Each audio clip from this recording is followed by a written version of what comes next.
每一天，牧师甲你做伙祈祷。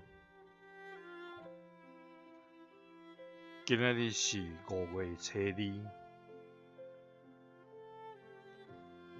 以赛亚书28章12节安尼讲：伊捌对因讲，这是安息的所在。夜前的人通来安息，这是休困的所在。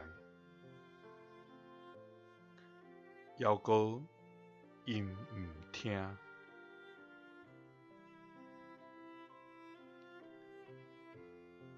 三甲来祈祷，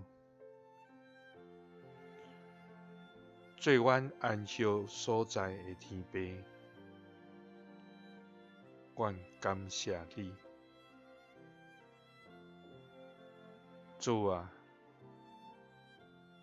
你是有大权能、大气力的全能上帝。你是将水的砖塔，予会谢的花，将会高大的草，予大地来穿。你予万物生炭，予有气势的有面通食，搁较宝贝的，你将一切恩典甲福气，赏赐予你所造的世间人，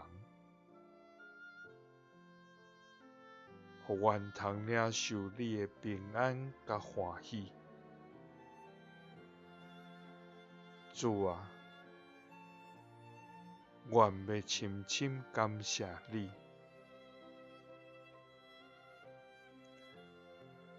主啊，虽然劳苦重担缀着阮，